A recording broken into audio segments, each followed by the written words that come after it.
kanqa sangena singaqali nanjengokuba sele siyibethe sayichayelela iyure yokuqala yenkqubo. Ngoku ke singena kule yure sidloba imisila phezulu kwaye ke siyakuthi sikuphakele kule yure imbiza yethu iphekwe ngothando nangolonwaba nwabo xebe. Nangeke amagqabantshintshi onothi walindele kule yure umba wamanzi eMzantsi Afrika, ungavisisani kobukhosi bakwaZulu, ezemidlalo, isimo sezulu sinonazo ke nendwendwe mbukeli isenjimla ke ukhalosa kalubisi umadlongothi ndisiqikaqika nenzwakazi yakamageba umamtshali inzwakazi yamageba okunoxolo umamtshali wakwamwali.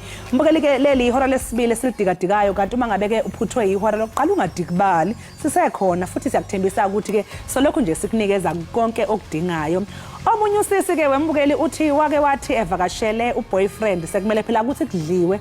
Ubhuti wathi yo babe sebekhile endlini enkulu mamazi, ayi sesiyodla kusasa, please be strong for me. Omunye yena uthi wathengelwa umfana thizeni ingingile ebumnandini. Hayi ke ugayi kusukela lapho wayeselokho efone njalo athi nje hello mamazi yimini umjide wenyama. Hayi ke mbukeli njengamanje ake sibheke indaba ehamba phambili kuleli hora.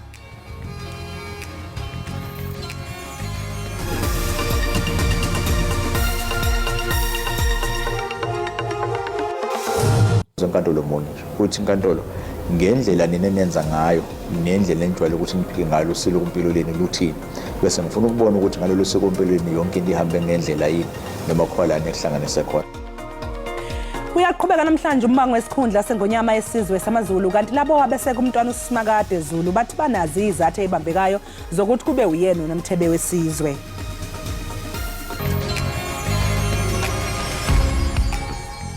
Set your mind free, set yourself and fly away. Hi, igama lami uZiphora Msiza, ubukele Ekhaya Jikelele. Sikuphethele ezemidlalo, indaba nomculo omningi ungaphuthelwa.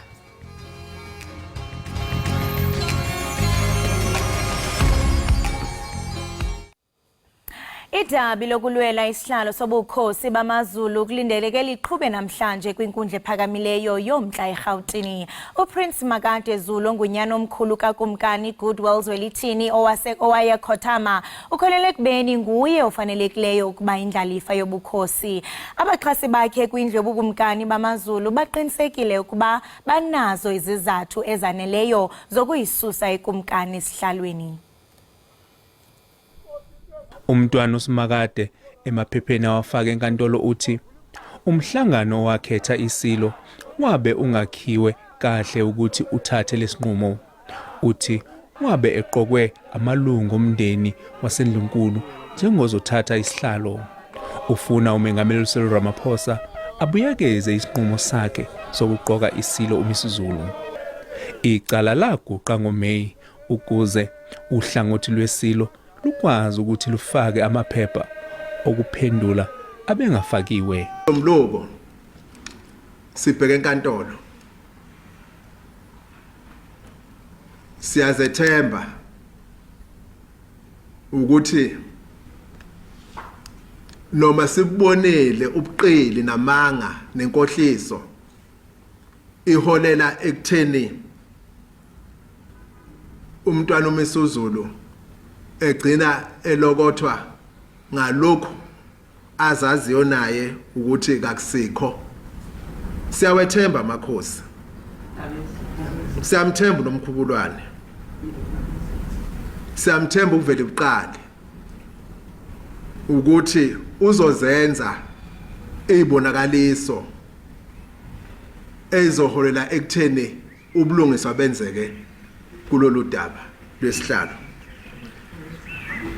Isazi somthetho sithi kuba inkinga ukuhlaziya umthetho wezamasiko. Inkantolo munye uthi inkantolo ngendlela nenenza ngayo nendlela enjwayele ukuthi niphike ngalo usilo kumpilo leni luthini, bese ngifuna ukubona ukuthi ngalolu usilo kumpilo leni yonke into ihambe ngendlela yini noma khwalana ekuhlanganise khona. Mangibona ukuthi izinto zihambanga ngohlelo and then bese ngiyasho ukuthi hayi ningitshene nini nathi usiko impilo leni lime kanje, ningitshena nini futhi ukuthi khona ongenzakalanga kahle. So ungena kumuntu noma ungena losile ehlale nakhambanga ngohlela khambe kuyoqala phansi.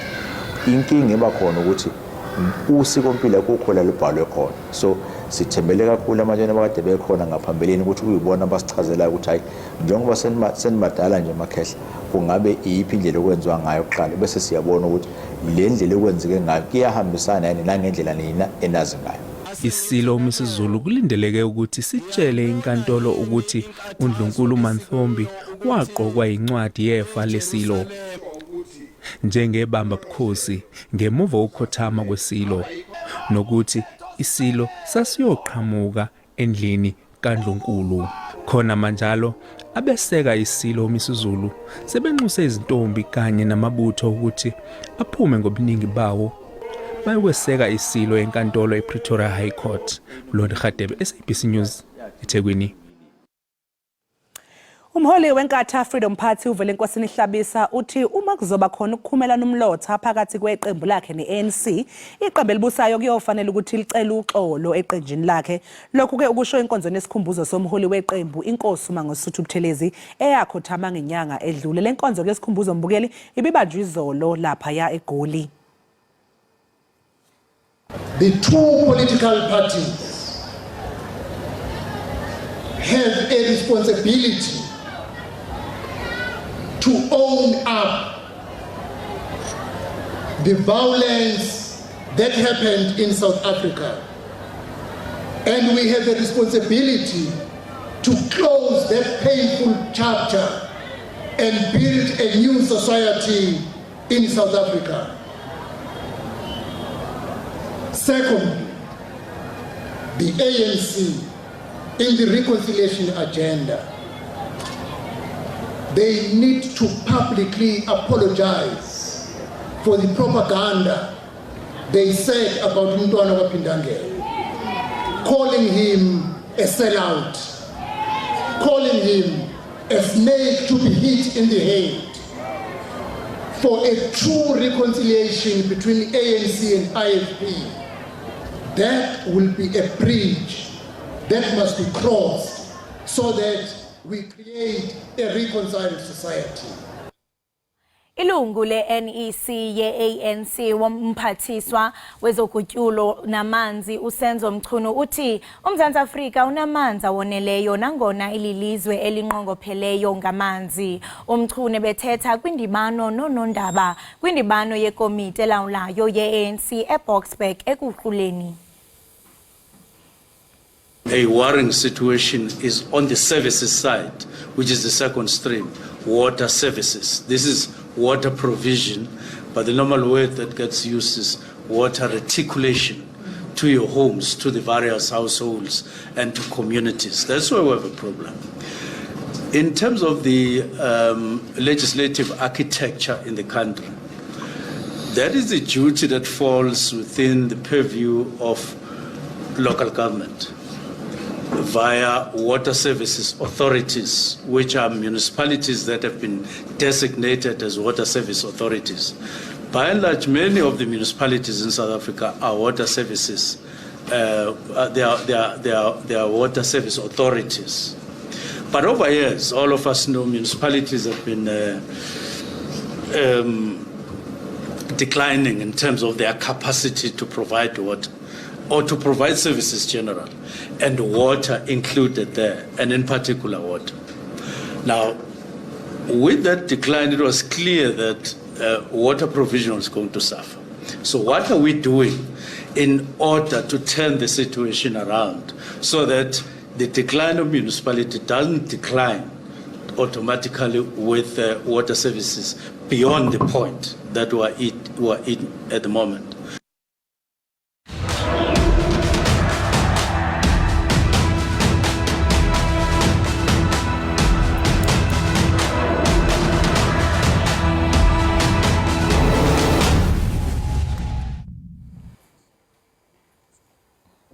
Umbuso wakwaSirayeli unalo lonke ilungelo lokuzivikela kunoma yikuphi ukuhlaselwa. Lo ke ibingumyalezo wabantu abathi bayayixhasa iSirayeli.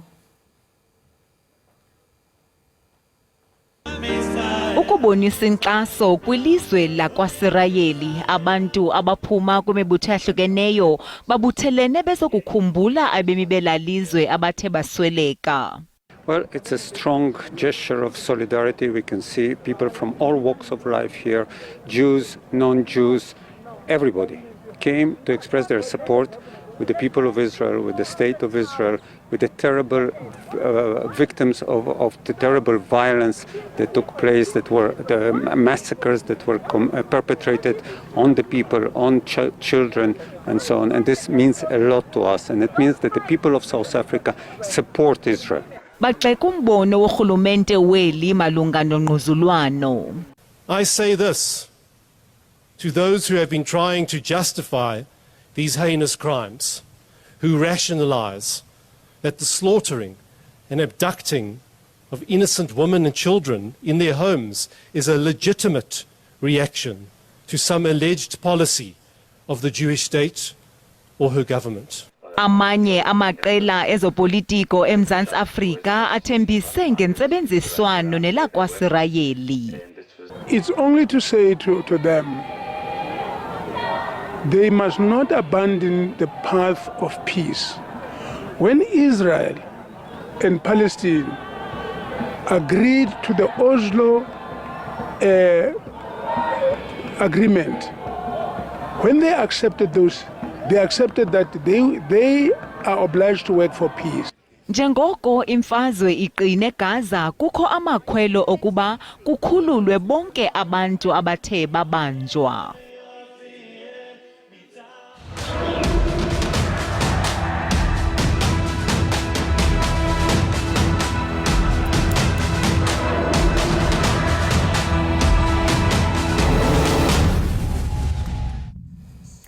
Ngaphambi kokuba niphume bakubukeli niye kwindawo ngendawo qinisekani kaloku into yokubana nixhobisekile ngesimo sezulu. Kodwa ke mbukeli mandiyithethe into yokubana kubalulekile kaloku xa uphuma uzothi thatha unomfragrance ukuze unuke kamnandi. Soba nodliwanondlebe ke mbukeli sithetha ngazo ii-fragrances qiniseka into yokubana uphoswa. Kodwa ke rhabula ungafinci kuqikelelo lwemozulu.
Enkosi ngokuhlala nathi nisasibukele apha ekhaya jikelele kwinkqubo-ndaba yakho eqaqambisa ulwimi lwemveli u-SABC lihaye. uTshepo Charity Mdake ufunde isomatology kwidyunivesithi yaseRhawutini ze wathweswa isidanga ngonyaka ka-2004. Ungumama wabantwana abathathu, unkosikazi, umfundisi, ukwangugxalaba libanzi kunye nosomashishini. Ungumseki kunye nomlawuli weShangila Holdings enendawo ke ye-Wellness Spa kwi-Coruscant Universal kwaye ke yinkampani yophuhliso lwemveliso egxile kwi-fragrances ekhaya kunye nezomzimba. Ulapha estudio indlela ekunuka ngayo kamnandi mbukeli ngasubulapha uzivele. Masikubulise sikwamkele enkqubeni ekhaya Jikelele sibulele ngokuba usindwendwele uze nezinto ezinuka kamnandi. Hello, it's good to be here. It's good to be here indeed. It's nice to be here. Kumnandi balapha ekhaya Jikelele. Abantu abaninzi xa beqala amashishini sidla ngokubona pha kwi-celebrities abantu abavele TV nase kwi-influencers. It's easy for them uba baqala amashishini because ufumanisa into yobana they have a huge following kwane-status sabo umntu xa iqale elo shishini. Wena xa uqala eli shishini lakho zazikhona mhlawumbe i-fears zokuba ayiwanda kuzawuhamba kanjani?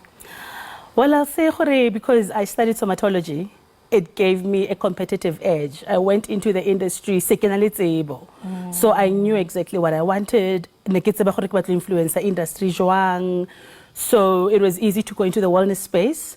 And once you're in that wellness space, you realize that wellness is just bigger than massages. You know, there's lighting element to it. There's fragrance to it. It's an atmosphere to it. So you combine all these to create the equilibrium that I wanted to achieve as an individual in that wellness space. Wow. And I mean, you mentioned that it's really a competitive industry. And I mean, you've just enlightened us on how broad it is. But I know, because when you think of wellness, you think of massages and maybe a little bit of beauty. But if fragrances are most like sidelined. Ungathi mhlawumbe xa usithethela thuphe kwishishini lakho zintoni eziqukileyo kweli shishini lakho? Okay, so for me, into the fragrance space, I realized that service high enough, because then you're limited. Like I had a wellness spa, go hotel, go carousel. We now just moved to the resort side of it, but you are limited to X amount of feet a day in order for your business to be profitable. So I realized if I need to grow and grow beyond the borders of South Africa, with product, it's easy to have your product in Kenya. It's easy to have your product in Nigeria and you're still here at home in South Africa. So I had to think outside of the box to say, what is it that I want to achieve? I'm a mom, I'm a wife, but I'm a businesswoman and I want to see profits. So it is better to make something that will build the brand because I'm building Shangilia as an international brand. Wow. So, yeah. That's amazing. And I mean, for you to reach that stage of building your brand internationally, it's not something that happens overnight. True. And I think a lot of people, the mistake they make when they enter into business is to, you know, you get the support, you are relevant. But what would you say kept you relevant and consistent? All right, one passion, I must say, I'm passionate about what I do. So you can tell the studio is lit. Yes, definitely. So wellness for me is in the core of how you feel. So if I'm in your space, can I uplift your space? You know, can I influence you in a way that is outside of touch, the human touch, you know? So I decided then to say, look, let me empower myself. Kabekia ko JCCI, Joburg Chamber of Commerce and Industries, and then I learned import and export through their Global Accelerator program. And then I went through programs SABC as well, where because you need to understand the spaces. So what are the pros and cons? Exactly. What is the language that is spoken? You go out there, you speak to a potential buyer. What does it mean for you to put up an invoice on an international stage? What are the terms that are used to engage these people in business? So I had to go over and above my education at home to empower myself to understand the space I want to enter into. Knowledge is power. Yes, knowledge is indeed power. And I really hope that entrepreneurs or those who want to start in the business, they are really taking notes because, I mean, you didn't just go in, but you had to learn, okay, this industry, what is the language? How is the influence and all of that? Hence, you specialize in home and body fragrances. Ungasixelela banzi nge-home fragrances because abantu abaninzi mhlambe uzavela avuma limnandi only xa uya kumahotela. Kanti kubalekile na xa usendlini uthi ungena wamkelwe ngula moya. Khawusele thuphe about the home fragrances and their importance. All right, so home fragrances are a little bit undermined. I think people think it's a luxury product, but it's not. As much as people are still struggling to make ends meet, they make sure that they dress up, that they appear the part, because you're a brand when you go out there. Smelling good is part of just how you feel as well. But equally with your home, you know, I love a tonka bean smell in my bedroom. I love lemongrass in the bathroom. So what I do is I consult. So we've got hotels, we've got guest houses that we fragrancing their spaces. I mean, there's nothing worse than walking into a space and you feel like there was somebody here before me. But when there's a beautiful aroma, it says, wow, I feel like I'm the first person. Even though I know it's a hotel, but I know that I'm the first person. I'm owning the space. You know, I'm owning the space. So we've done the same with some of the spur brands, like their bathrooms. So Jubilee Mall in Hammanskraal, Soshanguve Crossing, we go in there into their bathrooms, and every month, the Milestone Medical Group, so the reception area is sabona. So when their patients are there, they get upliftment from just Kudula Ko waiting area, ya doctor, and there's just this beautiful aroma. You know, it lightens up, and the atmosphere is different. So for me, I decided to go into the space that is not well looked after, home fragrancing. People think, I can diffuse, I can do without. But when you have it, even the kids, like vibe, you know, I love behave like so I love that even like how it's at the sessions, lady clients, which is what inspired me to do this, spa. They said, but we feel so alive and so peaceful when we're here. And I saw an opportunity in the market to say they came for a massage, but they love that I just put a diffuser that smells good. So they want to take the experience home. And it's about really creating that experience and allowing them to have a tangible experience of it. And there's nothing as enlightening and as refreshing as having the aroma. And this is something that has always been practiced up in Africa. I mean, if you look at history, especially if uzawungena kwindawo zenkolelo, they've always used natural herbs. And I mean, it's not just bana uyaqhumisa, but they come with a calming effect. That is very true. Siyaqiniseka into yokubana the natural fragrances in religious sectors. Would you say it's still the case even today? I'll say so, because I said in my bio that I'm a pastor as well. You go to the book of Esther and you understood that they would have a year of preparation of being bathed in these essential oils. You know, a woman's beauty radiates when she's at her best. It may not necessarily be the outside beauty, but it's in the core of who you are. So when you take these essential oils and you bath in them, you have chamomiles, you have lavenders, you have frankincense, you've got all these oils, they actually give you that power as a woman to say, look, I can be here and I can own my space and I can be proud to be a woman. So on a religious side, it's very important. I know also with Islamic people, they would have camphor to put as a balm on a dead body. You know, so everything has a significance in its culture. But for me, it was about being there and making people feel alive. And that's why I'm in the space. Ndiyabona ke ngoku uba ngumama umfundisi ba hayi manje kudala ndizibuza ba ithini nalento yakho, ndiyakubona ba usabupreachaha even though uthetha nge-fragrances but ndibhaqile lo element. And what did you say is the business like up in South Africa? We understand that the SA market for fragrances is growing, but it's dominated by imports. What would you say when mhlawumbi are some of the challenges that you encountered? Because I mean, looking at Iindaba oil and other countries, how would you say we are doing as South Africa in terms of this business? All right, so South Africans are coming to the party. I think people are more aware, or rather the generation that we are in right now is more aware of the importance of wellness, of fragrance, so people can afford, right? However, not undermining what COVID did on a larger landscape, economically as well, to the nation. So you can see with the patterns, the buying patterns, things are different, but we're still pushing business. Hence, we wanted to have an outside reach. So some of our oils we still bring, like I'll give you an example. I've got this amazing shea butter candle. So this is a massage candle. So it's not just a fragrance candle. So when you light it, it becomes a warm oil, but when you use it, it becomes a body balm. So it's a two-in-one. Yeah. Okay, wow. So it's got shea butter, it's got coconut oil, it's got vitamin E oil, it's got a bit of a fragrance. But imagine a massage in that luxury shea butter. So shea butter is indigenous to Ghana, We know that most shea butter people tell you that And it's so rich. It's so rich, so it's very beneficial to the skin. Ithusa kakhulu like chronic eczema, excessively dry skin. Oh, yeah. So these are the things that we like. Look, we may be getting it from West Africa, but it's something that we need as an industry. It's very amazing on the skin. You should see the feedback that we receive from our clients. So this is an extension of why we would use this in our wellness spa. So it anchors. Everything feeds into the other, and yeah. Sekushota nje umuntu ozonimasaja, otherwise it's doing the things, and I love the richness. Like ayo shea butter ethi shea, but it looks like it's one of those ehlalayo esikhumbeni. It needs to be absorbed into the skin because it's one of the magic ingredients in our generation to the skin. Shea butter is a winner concept. So before I let you go, there's no way singakwazi into yobana sibaxelela ababukeli bethu ngezi zilapha phambi kwethu nje. Quick. I know you have the body and the home fragrances. Okay, so I'll start from here. So this is just our fragrance candle. So we would have brands like Cliff Cafe. They've got a coffee shop in Hammanskraal. So we go in, we fragrance it, and we just have candles in every table there. So that's just us putting our brand out there. And then we would have...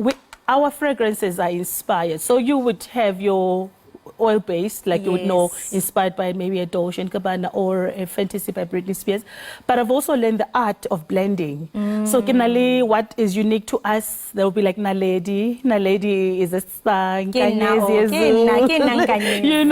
So we would have where we blend and we're playing around with these fragrances to create that vibe that it's unique to Shangilia. So being in this space, I mean, I covered part of cosmetic science, somatology. So that helped me as well to understand blending, to know which notes to marry, which notes, how do you get it right, and having a long-lasting effect. So these are fully blended? Fully blended. These are inspired. And then I also have room sprays. So room sprays would be for your guest house, like your guest houses. You would have like 2 pumps in the air before the guest arrives. You give it to housekeeping. It lingers and it stays on longer in the air. So it allows that environment as well. Body. Okay, so body kinali 1, 2, 3, 4, and the yeah.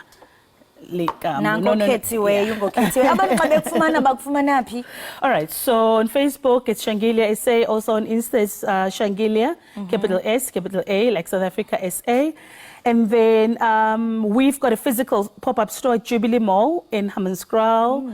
And we have a wellness spa as well, called Acacia Place at the Carousel. It's a resort. So that's where you get to physically try our products. But generally, so this you would have in your home. People are used to this kind of size diffuser. We've got refills for it. So this is tonka bean and vanilla, one of our best-selling ones. I wish I can just take the Then you would have these salts. These are 2-in-1 as well. I like 2-in-1 because value for money, So you would have these salts as a home fragrance salt. So for 6 weeks, you would move it around from your linen drawer, underwear drawer, anywhere in the house, and then after that you take a bath. These are definitely a must-have. Hey, siyabulela kakhulu ngokuba usindwendwele. Thank you so much, and I'm so in love with this fragrance. Wow. Sprayer, and it's so heavenly. Ooh, thank you so much. Kaloku nabantu abathanda ihugs, so neke xa yithi. Itsho kamnandi mbukeli. Kodwa ke bendithanda ubana since sikwe-4IR nawe mbukeli apha ekhaya uke uzivele man. Yeyiva mbukeli itsho kulaa ndawo. I hope uyakwazi uba uyive. It's heavenly, isweet nalaa nto man. Uthi xa uhagwa ngabantu man ungabikho mntu oza kubaleka kube nalaa vumba limnandi lifana nelam. Masithi qhwi evenkileni. I promise you mbukeli ndizawuzizama zonke ezilapha etafileni. Masithi qhwi evenkileni wena ungayindawo sabukele i-Ekhaya. Jikelele.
Enkosi ngokuhlala nathi nisasibukele apha ekhaya Jikelele.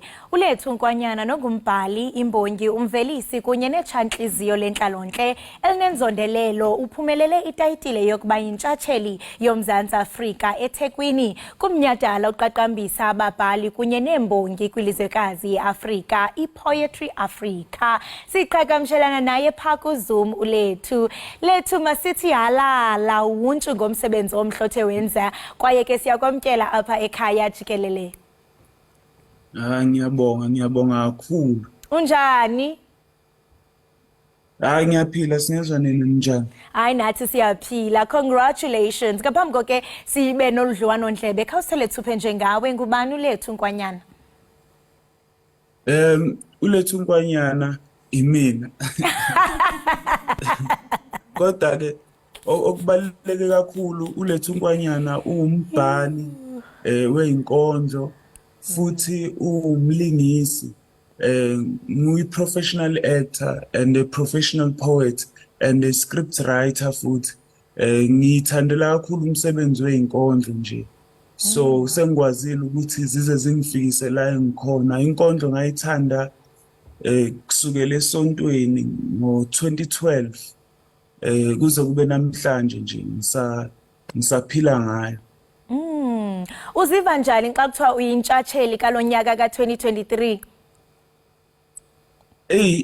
Bekuyiphupho lami kade ngangifisa ngoba even nangonyaka odlule ngawungenela lo mncintiswano wePoetry Africa, but I think ngaba u-second best. So mengi-competers always second best, ngibe u-number 2 yabo, but this time ngomusa nje kaNkulunkulu I believe ukuthi I worked hard for it. I wanted it more than the others and kwaze ngaphumelela ke nami ukuthi ngize ngiwine namhlanje. Ngiyayithanda nalento ibalulayo yokuba uye wasebenza nzima. Into ethi ke xa usebenza nzima amaphupho wakho ayakwazi into bana afezeke. Naxa ixesha ke xa ilixesha lakho lifikile. Sesikubona nje ulapha ngoku uphumelela imbasa. Siyafuna ukuyazi ngohambo lwakho nomsebenzi mhlawumbe othi uwenzile. Ingaba ungumuntu othanda ukubhala okanye nje yinto owayibona uyithanda lenje ngoku uthile into bana ekukhuleni kwakho ubungumuntu kakade ozibandakanya kulo msebenzi?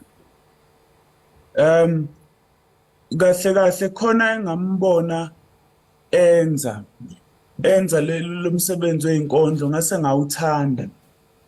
Igama lakho Lindobuhle Mngoma ngambona enze esontweni nami ngase ngathi lento ngiyayithanda. Bangicela ngoba bebona uthando enginalo mengimbone ebhala. Nami base bangicela bathiwa nawo ukuzame wenze njengoba enza. Ngase ngenza ngangazi ukuthi nami ngizoba nawo amandla ukuthi ngikwazi ukubhala. Ngathi mengibhala nje wonke umuntu avele wayithanda ke lento engiyenzayo. So from that day ngase ngayimisela ukuthi ngizohlezi ngibhala ngenze sure ukuthi lento le izongiphumelelisa. Kuze kube namhlanje ke ngenza lokho nje. Uye waphumelela itayitile ye-South African Slam Championship. Ngiyaqonda bana mhlambe ingaba yile ibandakanye ne-Poetry of Africa? Angizwa? Ingaba mhlawumbe i-South African Slam Championship ungathi mhlawumbe ibandakanye nayo i-Poetry Africa? Yefanayo? Yebo, cishe kufani. No kakufani ngoba i-Poetry Africa i-champion yakhona usuku represent iSouth Africa. Mase uyakhethwa ke as umuntu oyedwa ukuthi uyo representa iSouth Africa emhlabeni ngoba kusuke sekukhona amanye ama-countries, about 40 countries asuke khona. Seniyahlangana njengoba ubuka i-World Cup nje ukuthi kuba khona iSouth Africa, kube khona iSpain, kube khona iFrance. Kodwa ke inkondlweni sikhetha umuntu oyedwa nga-country ngayinye. Hayi wena.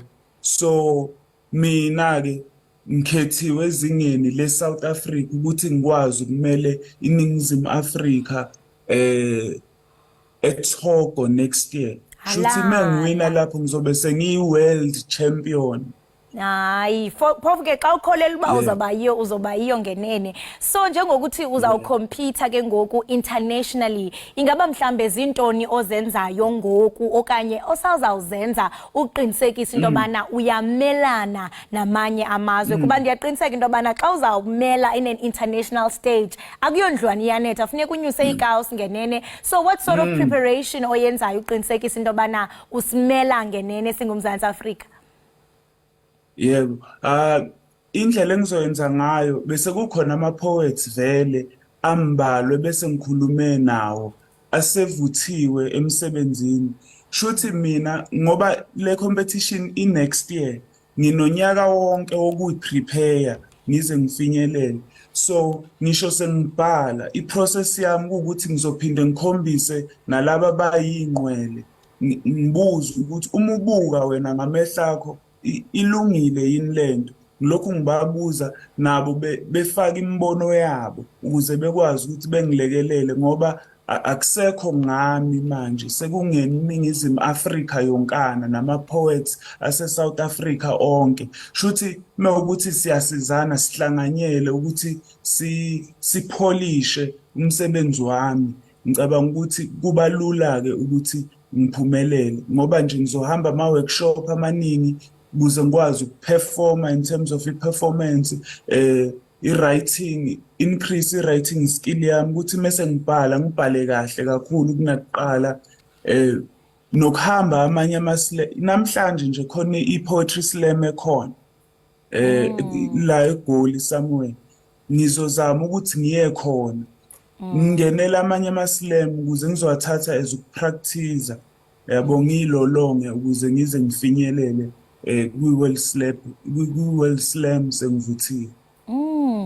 Siyazibona apha ifoto zakho, imifanekiso yakho, ndiyacinga into yobana mhlawumbe ubuseqongeni, indlela nje ome ngayo iyabonisa into yobana le nto isuka ngaphakathi kwingcambi yentliziyo yakho. Siyafuna uqonda into yokubana sijonge umba okanye indima edlalwa zimbongi nemibongi eMzantsi Afrika, nokuba kutheni nje oko kubalulekile kuba amaNgesi ayatsho into yokubana poets are the philosophers and also the intelligence of humanity. Ungathi indima edlalwa nini nizimbongi apha eMzantsi Afrika ibaluleke kangakanani?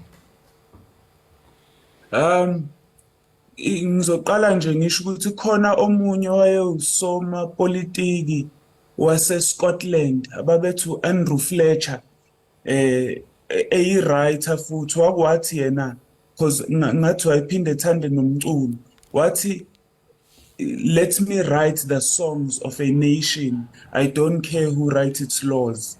Ngoba ekholela ukuthi ngomculo wakhe ubona ukuthi engakwazi ukuqondisa abantu more than izinto ezibhaliwe eziyi-law.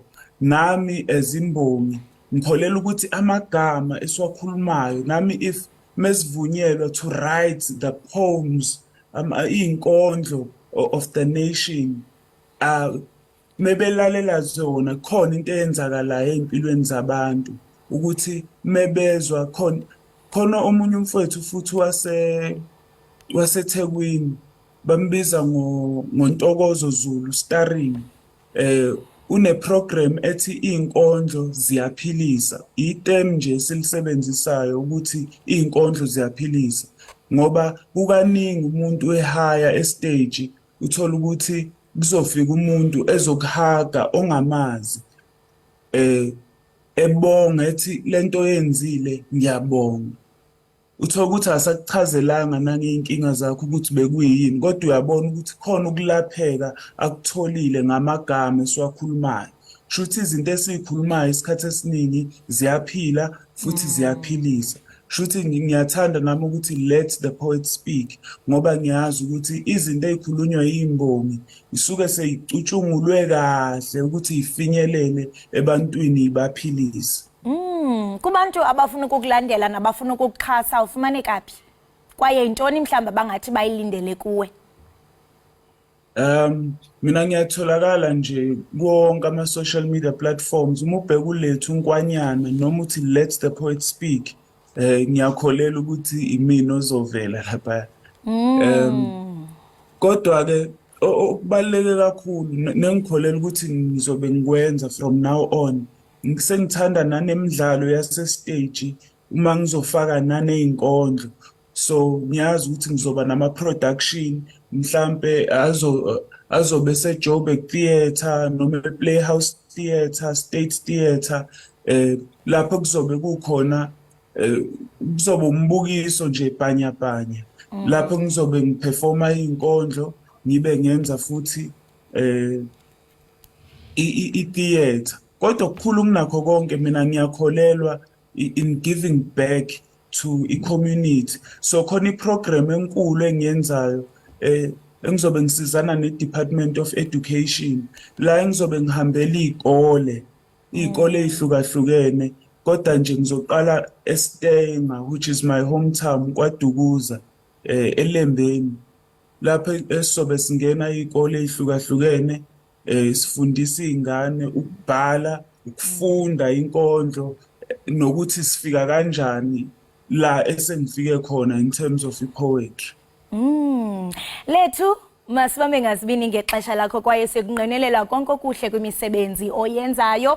Utshilo ke wathi let the poet speak. Ngoku ke sirepa i-hour yethu siya kwenye i-hour yethu. Siyacela ke Lethu into yobana usiqukumbele iyure yethu babonisa into yobana njengokuba uyimbongi uthe waphumelela itayitile yokuba yintshatsheli uphumelele njani?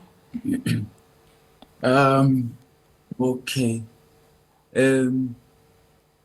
Siyala ukufiphala isithombe sikazamcolo wezinhlamvu abacindezeli besikhapha ngevolovolo.